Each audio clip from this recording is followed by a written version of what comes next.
So what's your name? How old are you and where are you from? Robert Alexander Goddard, 45, born in Wiesbaden, West Germany. Damn. All right. Well, can you just tell me a little about yourself? Sure. Let's see. I spent my first 4 years overseas in Europe and army bases, and then about 11 years fully in Atlanta, growing up in the public school system. And then I hit the road hitchhiking across the country with the Rainbow Gatherings, going to hippie festivals in the National Forest for about 4 years. Went to 16 regionals and 4 nationals, and made it to the West Coast and up to Seattle, and pretty much stayed there for like 7 years. Haven't really left the West Coast much since. Moved down here to the Bay Area, basically via Black Bear Ranch in NorCal up in Minda in '04, and been around the Bay Area since. You Pretty love it much. here? Oh yeah, yeah. What was childhood like for you? Um, a range of different things, you know. There is definitely hard times and definitely like good times. Growing up in Atlanta was weird. I pretty much blocked everything out of my memory when my parents broke up traumatically when I was like 4 or 5, so I didn't remember being overseas, and pretty much stopped talking for a year and didn't speak German too much anymore. Like, don't really like speaking it. Yeah. But yeah, I had mandatory therapy for like 7 years when I first got to the States, Okay. and started speaking again when I got into public schools. I had to have speech therapy, and basically, Did you enjoy that or did you feel off put by that? Or how did you feel about having a counselor that was mandatory?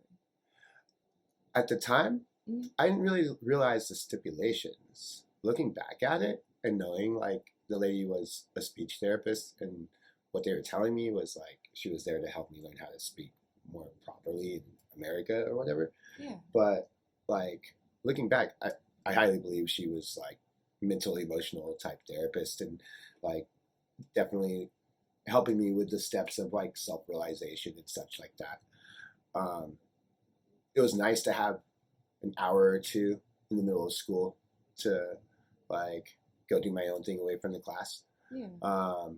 But yeah, looking back at it, it feels kind of like, hey, wait, you know, Wait a minute. what are you guys doing to me? Yeah. So what was it like within your household and your family unit, growing up?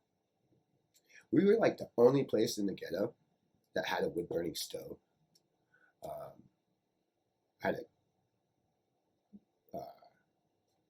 pit bull cross mastiff that we adopted from the local biker bar. Mm-hmm. Spent a lot of time with my second stepdad, who was an abusive alcoholic ex-Marine, at the bars, and like pretty much got to be friends with the bartender better than he was, which is probably why my mom sent me to live with my dad when I was like 13 and a half or so. I was probably going to get him in trouble at the biker bar or whatever.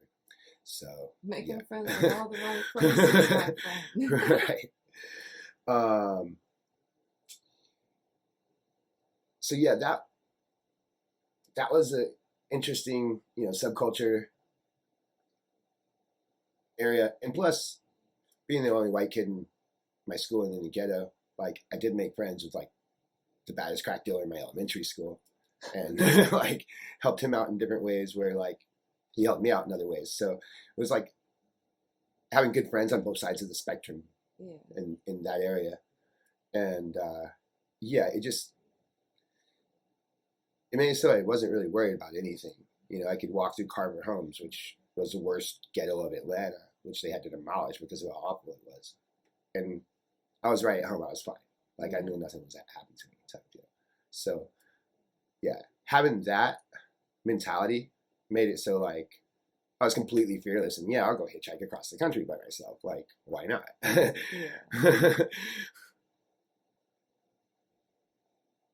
So, what were like your friend groups like as a teenager, as a younger adolescent, but coming into your own self? And what were your friend groups like? I got into high school when I was 12, and probably would have graduated when I was 16, and that's when I started making friends who were smoking cigarettes and pot, and pretty much dropped out of high school. Like I couldn't legally drop out until I was 15 in Yeah. Georgia during those years. Oh, even still. But at that time, I started hanging out with the subculture of Atlanta, which was like Little Five Points. Um, yeah, you know, completely diverse, culturally and ethnically group of people that, you know, were doing their best to be good and hang out with each other. Like, yeah, it's, in my opinion, the way it is on the street, depending on where you're at, I guess. There's certain neighborhoods that aren't as concerned. Yeah, well, I've noticed a lot in the hood and stuff. When you live there, you grow relationships with people. Like there really isn't anything to worry about. But that's every different walk of life. Like you go into the gated community and people also act weird towards you until they get to know you. Mm-hmm. And that's just everywhere. I think that people kind of stigmatize the ghetto in that way by saying, "Oh, people are not welcoming over there." No, they're not welcoming anywhere unless Right. you live there. Yeah. And then you live there, you get to know people. They become open towards you. Yeah. Yeah. How? Oh, have you ever been in like foster homes, group homes, No. the system in any fashion? No. The most I've gotten is arrested for like possession with intent to distribute marijuana, and spent like a small stint in county. Like that's the most of institutionalization I've had to experience. That's good. You're very fortunate for that. That's good. Yeah. Have you ever been homeless? And if so, what caused that situation for you? When I left home at 15 and basically, started living at rainbow gatherings, I didn't really feel homeless. I'm like surrounded by a few hundred, at least road dogs, like maybe 100. No, there were times when there were only like 10 to 20 of us when we first like start seed camp at a like national forest on one of the regionals or whatever. Like the winter regionals are really more sparse. So. And how long were you homeless for? Off and on, I don't know how long I've spent homeless in all my years. Like, that's 30 years I'm looking at since I, hitchhiked away from Atlanta. So, like, I've had homes in different places, of course, like Seattle and here in Northern California in the Bay Area. I even spent a little bit of time in St. Louis, but it wasn't very long. I don't even think it was more than a year or two. That was late 90s. Anyway, the amount of homelessness I spent off and on throughout the years has been under different circumstances. Yeah. What are the most memorable and meaningful experiences or relationships that you've taken from that from that part of your life? For me, is my 4 kids. Like, yeah, definitely, like. Yeah, and I had planned to talk about that a little bit in the future, but let's get to that now. What role do your children play in all of your experiences in life? They help me with like enjoying my life, of course.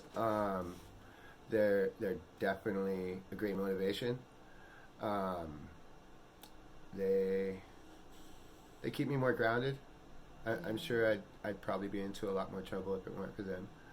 I know that you'd had like a couple of issues, with their mother, and just with how did that all play out, and how did, I know that you have custody of your kids now. Yeah. And that's been like such a blessing. But yeah, how did that all play? Like, when did you guys meet, you and your kids' mom? I'd almost want to say like '04 when I came down here.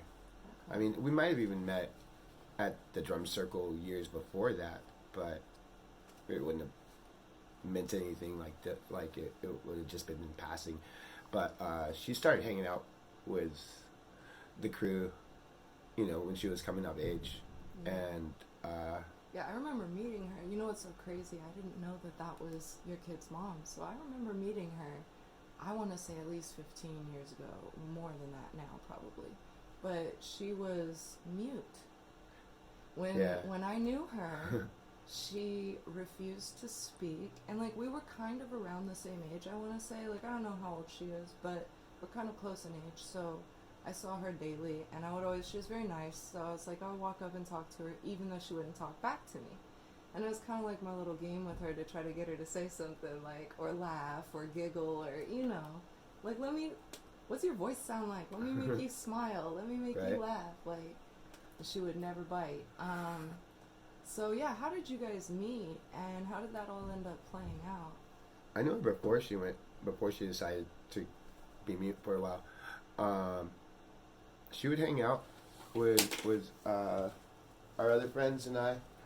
Um, I think she met all of them through the drum circle because Okay. she was homeschooled, and she picked up playing magic cards with us and drinking and smoking with us and hanging out and chilling. Yeah, Yeah. I might just do the opposite. Oh no, it's fine. We're in California. Right? This is legal. You can smoke weed as much and as frequent and often as you want to. It's recreational out here. Right. So It's medicinal. It's yeah, good for you. yeah, exactly. I mean, I don't know if you're a patient or not, but it is recreational, so it really doesn't matter Yeah, because I've had my 250 in the past for sure. yeah, I have my 215 now. But yeah, so you guys met, and then you guys, I assume, just somehow fell in love, or you got into the relationship. What all Yeah, we were happened? together for a couple of years, hitchhiking around Yeah. some of California. We went down to Big Sur um, as a break from San Fran and Hippie Hill. Spent most of our time in Golden Gate Park back in those days. Um, Was she first love, or was that?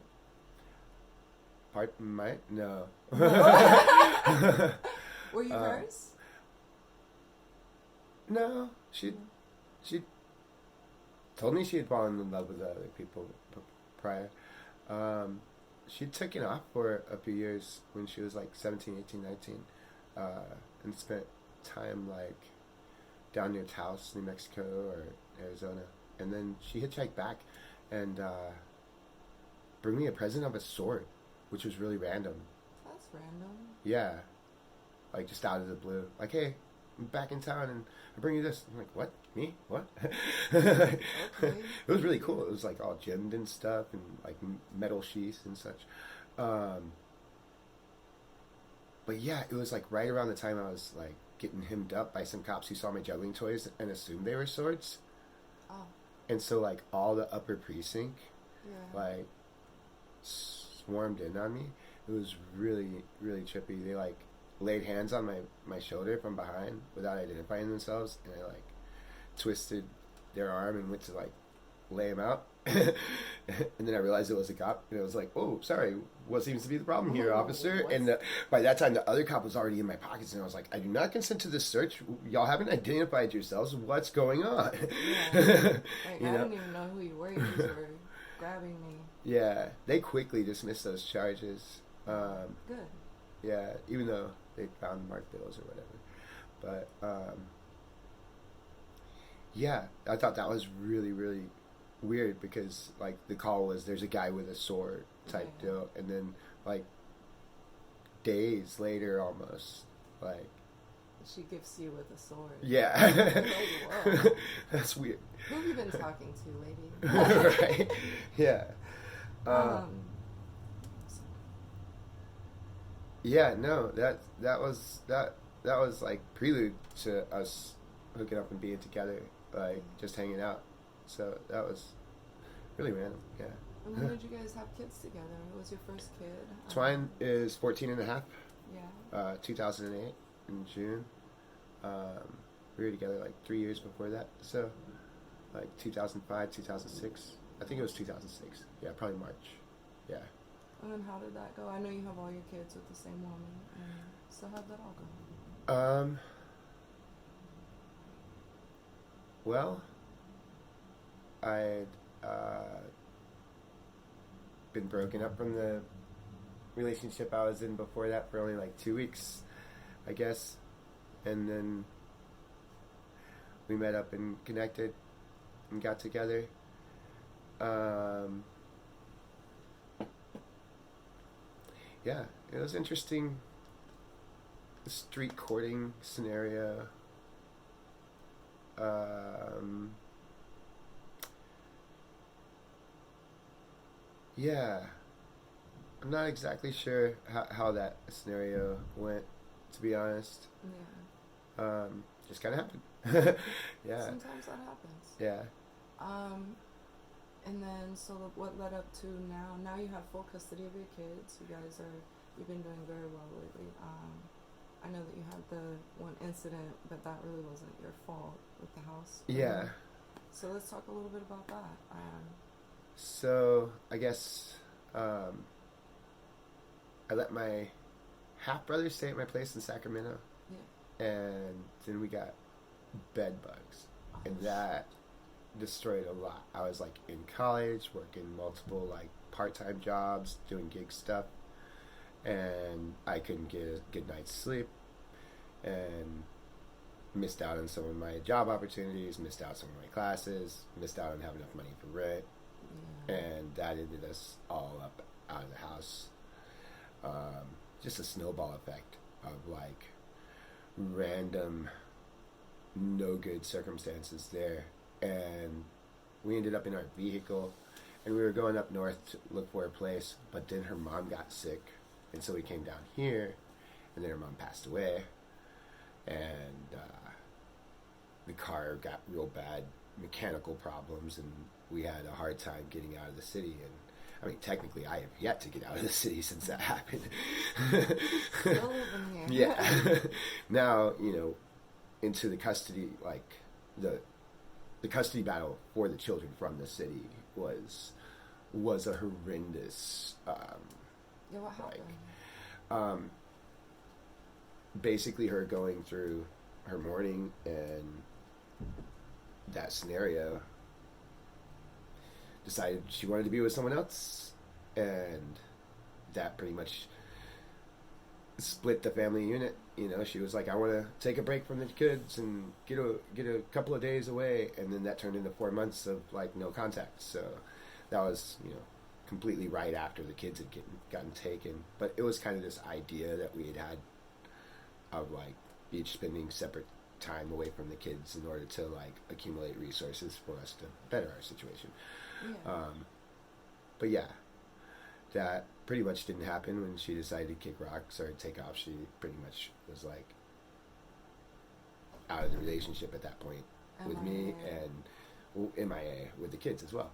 Yeah. And so at that time, I had to go to psychiatric evaluations, therapy sessions, 2 visits a week across the whole bay on the BART, and like just all sorts of P tests and court dates. It was So a much. gauntlet of prerequisites of things to go through before you're ever going to even see a possibility of getting your kids back type deal. It's like the carrot at the end of the stick. Yeah. Yeah, no, that broke my heart when you were going through that. I saw it. I was around during the time, so I would see you here and there, and we would talk about it. And it's like I wouldn't try to pry too much or ask too much because I knew it was like you were dealing with it. It wasn't even fresh. It was like still going on. Right. You know what I mean? So I was always trying to just make sure that you're okay when I see you. Like, hey, how are you? Type stuff, but not be too in your business. It was just a lot. So let's talk about that whole situation and how that unfolded. So yeah, she was definitely highly emotional. Disappearing act. Yeah, it was before the disappearing act was the motivation and incentive to make that leap and like sever our relationship. So She was highly distraught and upset about going through the mourning and the situation that happened with her mom, and all those things combined with the car and her mom and the our pressures of house and parenthood. I mean, it is a yeah, difficult thing to be a parent on both ends, father and mother. It is a hard thing, you yeah, know. she was raising her voice a lot and getting the cops called on us for her yelling and getting into arguments with me. It's pretty much like, hey, we got to act a little better, not get cops called on us so much. And they pretty much got tired of being called on us and came in and gave us a charge of like felony neglect times 4. um, the city never prosecuted on it and basically handed it to the family courts. And the family courts gave me that whole scenario of things to go through in order to get the kids back and um, prove to them that I could provide them a stable living situation. And I achieved that. Um, right now, with the place just being set on fire, it's not looking that great, but it's the place is all still intact and structurally integral, and there's no damage to our apartment. And the maintenance inspector has been through and said And what it's happened with that? I know that your house had just caught on fire, but I don't think anyone else knows. So what happened with that exactly? um, the crazy lady downstairs finally achieved her arson, her attempted arson. She tried 3 times before, and to no avail. The fireman came and put out her little fire in her apartment, and then finally she set the whole thing ablaze and dislocated the 2 families that lived above her. Wow. I'm not sure if the other family is going to get to move back in. Their place got pretty wrecked by the window, the sliding glass doors needed to be shattered so the smoke could abate or fumigate, basically like exhaust. And they had to rip down the drywall in order to shoot the hose down into the first level apartment to put the fire out, which soaked a lot of their stuff that was on the floor. Um, and so they, had drywall and broken glass and water and the smell of all the smoke um, more thickly in their apartment When than it did was this in mine. happen? 3 Saturdays ago now. Yeah. And you just went and talked to the landlord. Is there like a day where you can expect to be able to move back in? I mean, how have you and your kids been since then? We're staying with friends, luckily. We're, not out on the streets, but we're technically considered homeless again, which is, Scary. scary, especially after everything I've been through. It's kind of a red flag for them. They're like, Yeah. I haven't talked to those guys, but I wouldn't. Yeah. But I have talked to the CalWorks and the Section 8 people and the Housing Authority and of course Red Cross and Chuzing Foundation or Tzu TZUCHI Monk Foundation that helps out people who have been displaced by disasters such as fire. I think they're doing a lot of stuff with the Hurricane Ian or whatever. And everyone was okay. Everyone made it out of the Yeah, fire. there's nobody in at the Okay. fire except for the lady who started it. Okay. And she went back to the scene of the crime in the neighbor's driveway and watched within the, like, it should have been taped off area. There is like 4 or 5, I think, like full size um, fire engines there putting it out. And she, like, literally walked up to watch it and um, pretty much got arrested on the scene for arson. I haven't looked into it, but I did hear from one of my baristas that they thought they saw her walking down Ocean Street just a couple of days ago after the fact, which really freaked me out. I'm like, how is that possible? yeah, I thought she would be in jail for a while at felony arson, like, Yeah. fourth time type deal. I feel like the city kind of dropped the ball on not Reacting accordingly to the her first 3 behavior. times. Yeah, Yeah. I feel like she should have been 5150. Yeah. for sure. Um, And yeah, now two different families, two different apartments have recently been displaced. yeah, Um, and everything's just up in the air. And this is so heartbreaking because you've been through everything that you've been through, and you've jumped through so many hoops just to keep your kids and to get your custody. yeah. After this tumultuous relationship that just wasn't fair. This wasn't something that you like started. It wasn't something you did, Right. and so now to deal with this, that's devastating. I'm so sorry. I feel like having been through so much stuff in the past has given me like a much more, Strength. yeah, much more strength and like capability of dealing with it. Yeah. It's awesome that I've been able to keep the kids from really seeing it and being at the house since it was set on fire. I don't think it's affected them like too hard at all. Like they're taking it really well. They feel like they're on an extended overnight stay with friends kind of deal. Good. And especially having a dog with us, Yeah. that's been really cool for them. Um, that's been honestly like one of my favorite parts about how I'm coping with it is the fact that I'm keeping it from affecting the children that much. Like the worst thing they're having to deal with is an extra hour of bus riding in the morning to get to school. Good. You guys are still in the city, so you guys they can all get to school. Yeah. Good. I mean, it's an extra hour, but yeah, it's just an extra It's an hour. hour. So who are the most influential people in your life, and what impact have they made on Of course, now, like I said, my children, and keeping me more responsible and grounded. you? Um, and yeah, of course, giving me a sense of like hope and goals for future. Um, during the past 4 years, having to go through all those hoops, um, I was really busy and making sure everything was Just right. going properly, like getting the kids to school on time and to bed on time, bed dinner on time, clothed, and like all that good jazz. Plus, I was doing like a lot of mandated therapy because I'd have to talk to each of the children's therapists once a week for an hour, and yeah, that there was multiple children, so it took up like 4 hours out of the day. Right. That's fair. That is fair. That's a lot, though. Like, all right, times 4. That's just per week. So it's like, plus my own mandated therapy. So 5 hours a week devoted to therapy.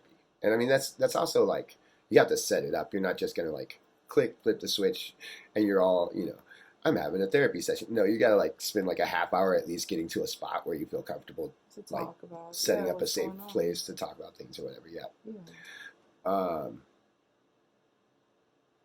Now that I don't have to do any of that, I've still continued like voluntarily talking to one dyadic therapist of my eldest child, which is pseudo like my therapy, but not really. It's more like my child's therapist, but it is my therapist at the same time.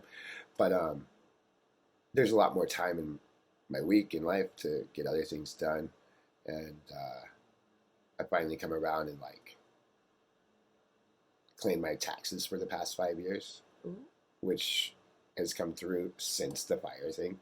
So like I'm doing way well on resources, but it's like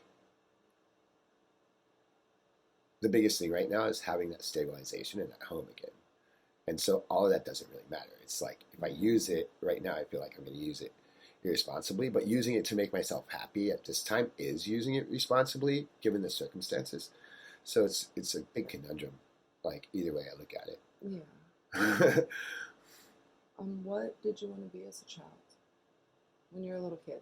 Not, as an adult, but as a little kid, what did you want to be? At first I wanted to be a fireman, I guess, when I first can remember, like, oh, what did you want to be as a kid? And I was like, when I was 5 or something, my mom gave me this, like, big book that was, like, meant for adults going into being a fireman, and it had some graphic scenes of, like, kids trying to hide in the safe from the fire or whatever. And so that turned me away from wanting to do that. And even recently, I wanted to get into the emergency profession with ambulances, and I saw a pretty severe wreck between Harley and an 18-wheeler, and that turned me away from wanting to do EMT type work. You know, I was like, oh yeah, no.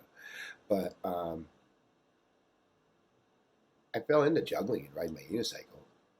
I worked with a circus once, which was a circus sideshow in St. Louis years ago. Epiphany, Stark's Carnival Macabre and Sinister Circus. We did a few shows in like small hodunk towns throughout like the U.S. and we also did like work at haunted houses and ring fairs. Um,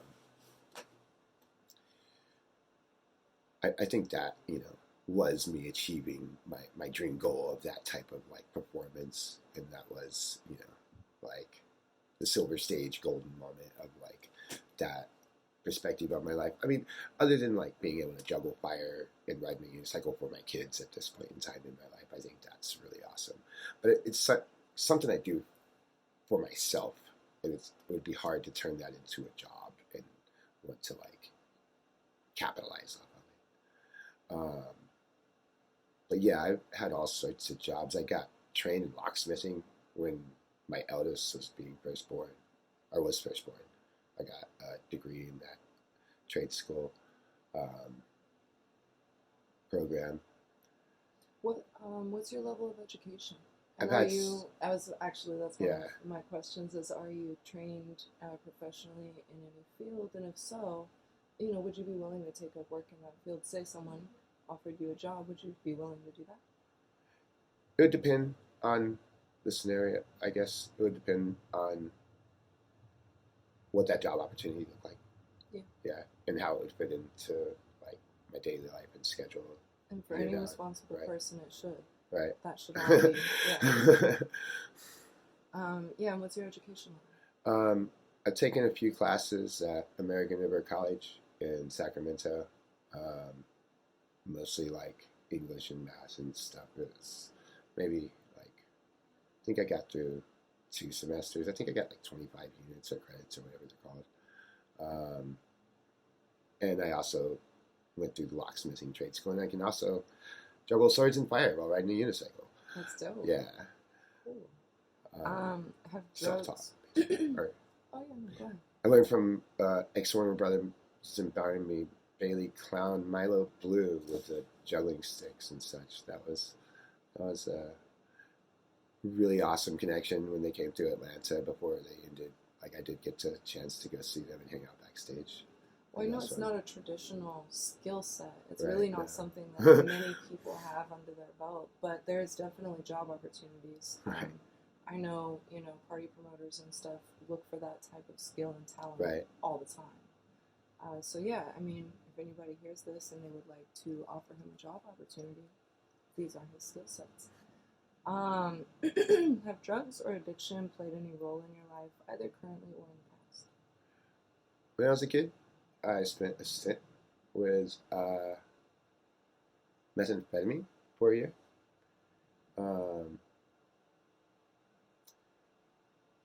That sort of kind of led up to me hitchhiking across the country, like kicking that and moving out of that residence and family. Was kind of like a lot to what got me wanting to leave Atlanta, and smoking pot and occasional hallucinogenics and drinking have been stable foundation in my sanity for decades now. Like that's pretty much all I'm about as far as that goes, and I feel like I have that down pretty well and responsibly. Yeah. What is your drug of choice? What was your drug of choice? And then what brought you there? To wherever that might be. I think like anything can be construed as a drug. Like coffee, I've been drinking since I was 5. I think I've like had 2 days where I didn't have coffee. Yeah. So, like throughout my day when I'm getting stuff done, like caffeine. I'm drinking my coffee and Yeah. getting shit done. You know? That's like every American. Right. That's everybody. And so that's fair. Everybody can relate to that. Yeah. I spent some time in Seattle and worked as a barista. Cool. Yeah. So I like. So I can make good coffee. Right. Like, so I know how to do it, actually. Yeah. No, I don't need to go to Starbucks. Thank you.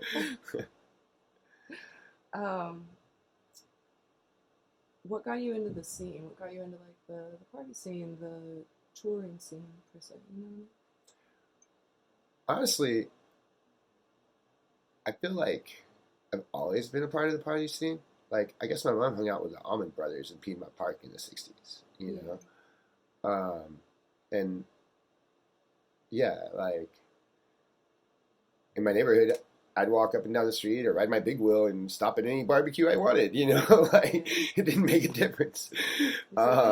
Yeah. You want me to grab some ribs? I got you. Right.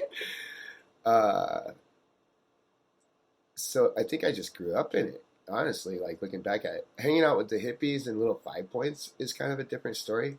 I think moving in with my dad on the outskirts of town and hanging out in, I guess it was Liberty Heights, Doraville. That's where like they showed me how to get to Little 5 Points, which was the like hippie mecca bubble of Atlanta, or still is probably. I know it is. I know.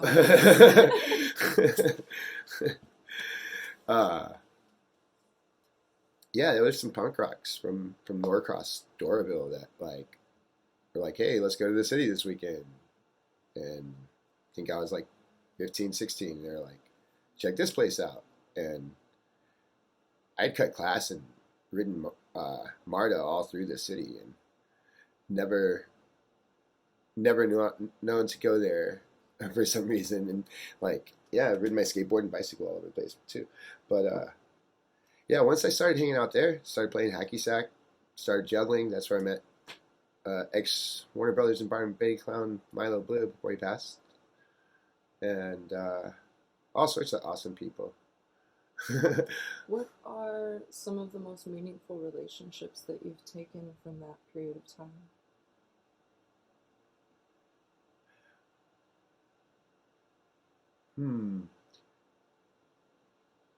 It's interesting because like walking around these days, and like having been here in the city since like off and on since '96. Like when I was living in Seattle for 7 years before actually moving down here, I did go up and down the West Coast a few times, and stopped here for like weeks at a time, every once in a while. But there's not many people I've known from all those times around for sure. You know, like well, there's some, but not as many, I guess. A lot of them have gone their own ways or whatever.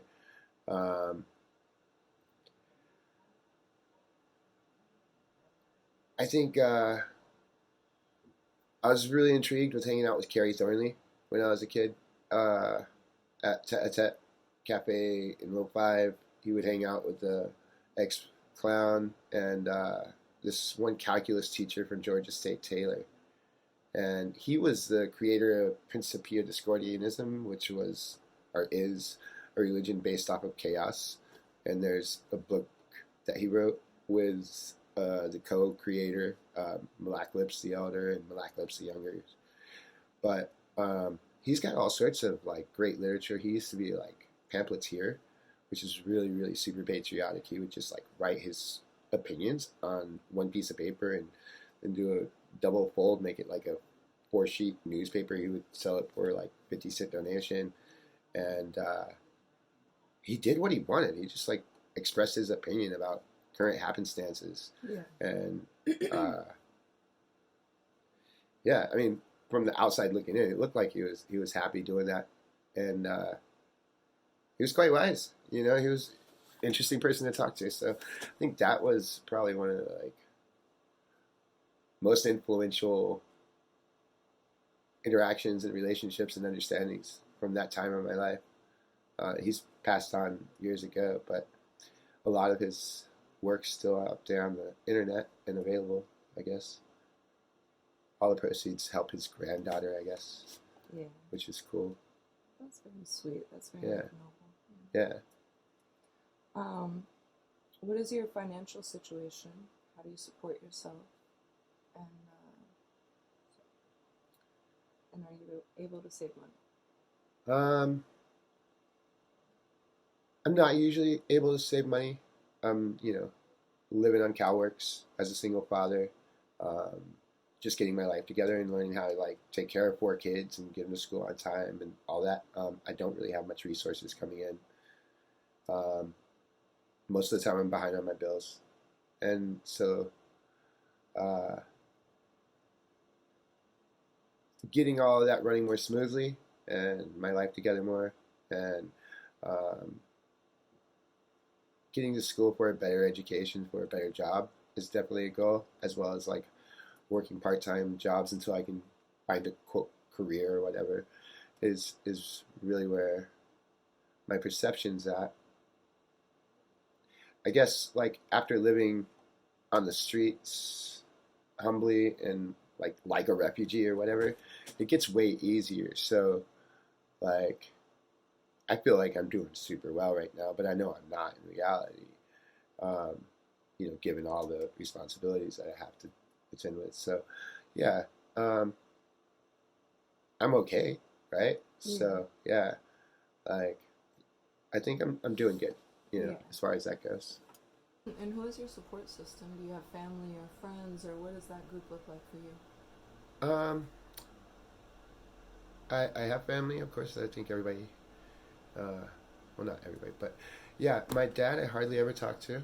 We've had our moments. My older brother, I talk to a little bit more than my dad. um, Not too often, like once every like 2 3 months. And my mom, I talk to her once every couple of months or so, almost every month. Um, and then it's mostly friends. Like after I've been here on the West Coast, and most of my family lives over there on the East Coast, so all that interaction is by phone with them. But it's mostly about my friends and community here. Um, let's see, yeah, there's a few, yeah. Um, are you in a relationship with anyone? No, No. Sorry. What's your sexual orientation? I like females, yeah. At what age were you on your own, paying your own bills, things like that? 15, I was on my own, but I was hitchhiking and, at first just being a bliss ninny at rainbow gatherings and partying hard for like a year or two. I hitchhiked and just like, I don't know, I feel like I was raised with a good amount of respect and people recognized that. And I think I was like, I'd go get wood, I'd help out with the fire, I'd help cook stuff and such. Like I was, pretty helpful, but I'd also like party and like play drums and dance and juggle and such too. But I think after I was there for a couple of years, I really did start like not partying as hard as I was and being more a part of the community and the scene of the gatherings and helping out, like having a good idea of how it was run. Um, when I got to Seattle, uh, I ended up staying with friends and getting a job with nonprofit organizations, going to door solicitations in order to raise funds for trees mostly. That's fair. Not the kind you smoke, Yeah, yeah, yeah. the old No. growth ones. Yeah, Yeah, yeah, like national forest trees. yeah. Um, how have you been able to keep yourself safe through all of the things that you've been through? Personally, I feel my wisdom keeps me safe. Like, basically knowing when the scene's looking fucked up and being like, I'm kicking rocks, peace. Do you have any medical diagnosis? And you don't have to answer this, obviously, but do you have any like? It was medical... mandated Okay. during the course system, and I feel it was super biased. Like the lady was not only being paid by Child Protective Services, but conducting this psychological analysis in the the main office of the CPS building. It was very dehumanizing. Like I asked her, like, as a professional psychiatrist, like, did you not make an oath to like the staff of Hermes in order to like help your patients go through the trauma that they're exposing to you after you like you know identified whatever it is you're going to diagnose me with? And she said, yes, but I don't consider you a patient. I consider you an assignment. Like, much like if I had a student and I was a professor teaching psychology, the student would be my student and their assignment would be to do this or that. Like, I consider you an assignment. Like, our interaction here an assignment. And I was like, wow, well, whatever helps you sleep at night. Like, that's pretty intense. Like, I've never... What's like, an assignment that was given to you by this entity? It's not a group or company. who's there paying you? Who's Like, paying you? you're going to be biased in their perspective no matter what. Like, there's no ands, ifs, buts about that, That's fair. And so, like, after sitting on the sidewalk playing guitar and making arts and crafts and juggling and being told to go get a haircut and a job, like, being called an assignment was way more dehumanizing. Like, I was like, wow, that's pretty tough. Yeah. Personally, like, I was like that. Yeah, if I ever went into that type of a career, like, that is not one of the places I would be wanting to use. Yeah, their bedside manner was poor. Pardon? Yeah, Their bedside manner was poor. yeah. If you were describing yourself to a stranger, a perfect stranger, how would you describe yourself? Oh man.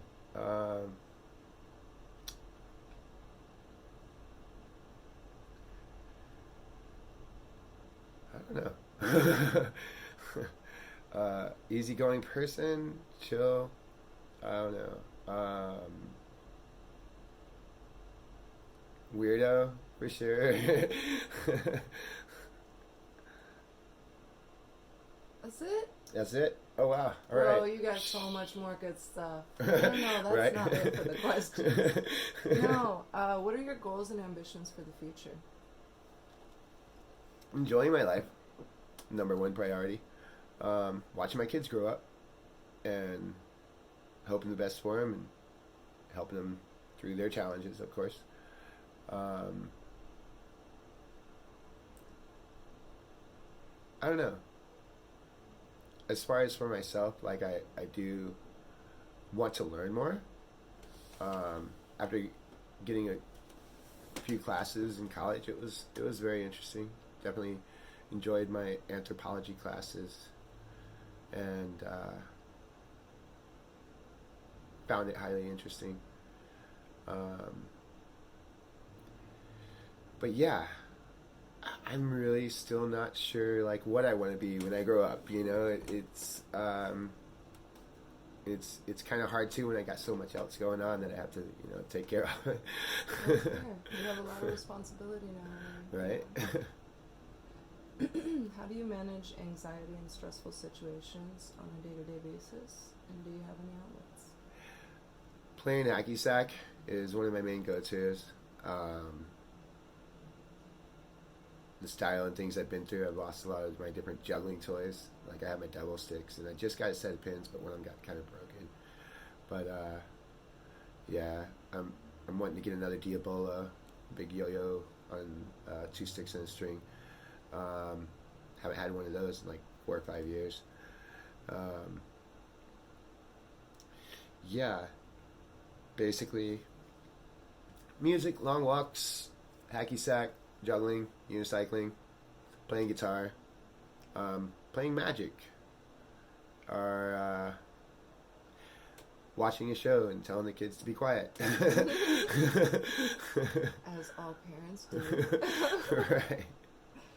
Have you traveled? Where have you been? I was, like I said, born in Germany. I guess I got kicked out of a bar in Italy before I was a year old. I don't know where all we went around Europe. It all got blocked out of my memory when I came to the States. Well, you were an infant. I mean, Yeah. that's Yeah, and even like later on in years, like when I was like 4 or whatever, like I know a lot of people remember stuff that happened when they were 4 or whatever. But yeah, Atlanta, was where I spent most of my time as a kid. We'd take vacations in Florida, um, which is really uh, cliche, I guess. But I started hitchhiking. I went all over the Southeast, um, up to the Virginias, and then Indiana, and across. I didn't touch the Dakotas and Michigan, and like I think like the top ones I hit were like Idaho and Montana. I liked Montana, Big Sky. That was cool. It's Um, beautiful. yeah, It's gorgeous, like natural beauty. yeah. Spent a lot of time in Washington. Went and took a Christmas vacation in the Victorian Islands, which nobody's there in Christmas. So we had like a bed and breakfast, freaking awesome uh, place um, on a seaplane. That was really fun. Broke in and out of Canada way years ago in the 90s. So yeah, that was interesting. Um, almost drove to Alaska when I did that and realized, oh no, there's no more services to Alaska, like hundreds of miles. And like, wait, no, we need to turn around. We're on the wrong road. But I ended up going to Alaska later with Ocean Beauty Seafoods, working on land, and I went up there with the job of dock quality control, and then got demoted to the slime line. That was cool, being the only English speaking person on the slime line for like a week, until this one guy was like, "Hey, dude, don't listen to them. Let's do whatever we want in the fresh frozen department." And like I learned every different step of the process within the fresh frozen department there. But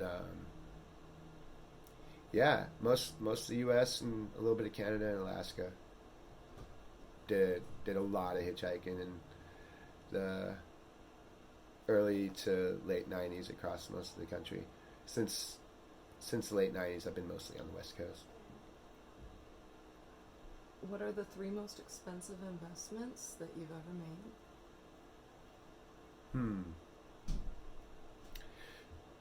Hmm. Uh, Probably cars. I helped buy a '55 Chevy one-ton panel van with a camper attached on the back of it when I moved down from Seattle. That thing was I forget how many thousands of dollars it was, but it was more of an investment on time and repair. And Yeah. it was fun to like get some beast of ancientness like that resurrected and onto the road moving around. It was fun to take it all the way down here. It was a bummer. SFPD or whatever snatched it up. But I was in it, like living on the Great Highway for like, I'd say a year or two before I lost it. So I got my money's worth out of it. What will your next big investment be? um, Probably another vehicle to move my kids around the city. Probably a minivan or something like that. Yeah, I don't know. For sure. What mistakes or regrets do you have, if any? Hmm. I'm happy with my life. Like saying I have a regret is kind of weird. Like I think for the most part, I live within the moment and react and do things appropriately for myself. I'm like, I don't want to, yeah, look back and question it and think too much about it all. I guess. What does financial freedom mean to you? And what would it take for you to be there? I feel like financial freedom is something I have right now. All my bills are paid, and I have enough for dinner, and you know,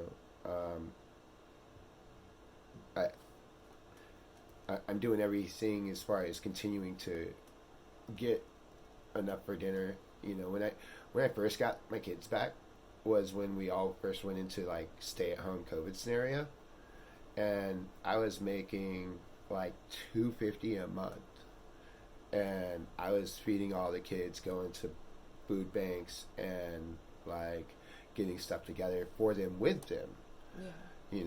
At the time, my eldest wasn't of legal age to watch their siblings, so like I had to watch them all while I was doing all of that, and that was tough, but I made it through that. You know, Yeah. And so after having been through that, like I feel like technically I have financial freedom. It's not like I can go get myself a Rolex or something, but why would I want one? You know, like Yeah, so that's a yeah. beautiful answer. What were the pivotal moments in your life where things took dramatic turns and began to change your perspective or yourself in some fundamental way?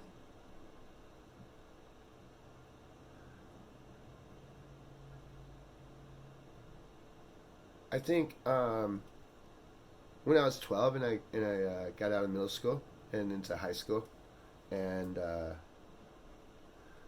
I was also like in a abusive relationship with my second stepdad or whatever, like waking up every day in a fight, basically.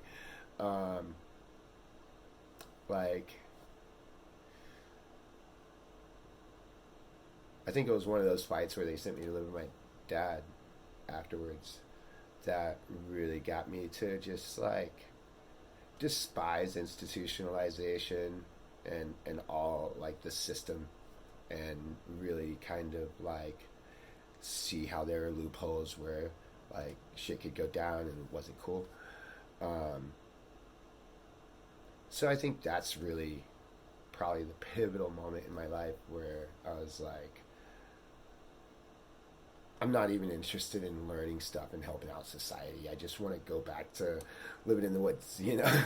Yeah, Yeah. that's fair. That's fair. And the last question: are you happy? Yeah. I think that's it. If Right there's on. anything else that you'd like to add, take the time. Yeah, I can't think of anything. For sure. Think so. Thank you so much for doing this interview with me. I really appreciate it. You're welcome. And if My you pleasure. want, thank you.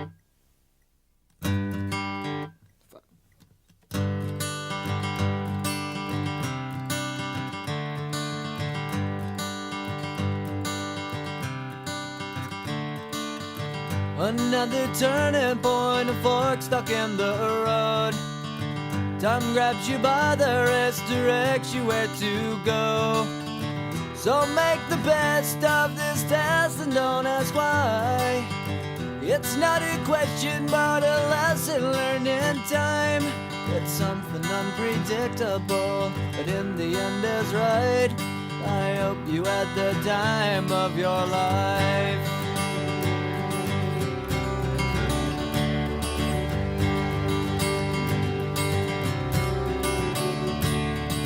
So take the photographs and still frames in your mind, hanging on a shelf in good health and good time. Tattoos of memories and dead skin on trial. For what it's worth, it was worth all the while.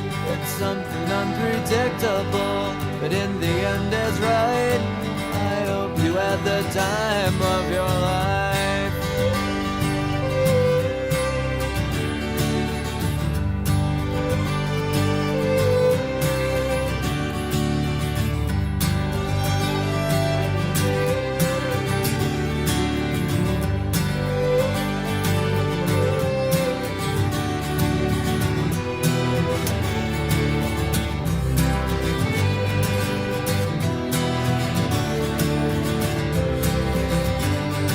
It's something unpredictable, but in the end it's right.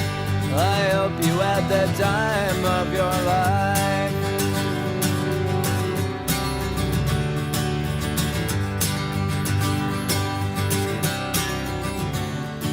It's something unpredictable, but in the end is right.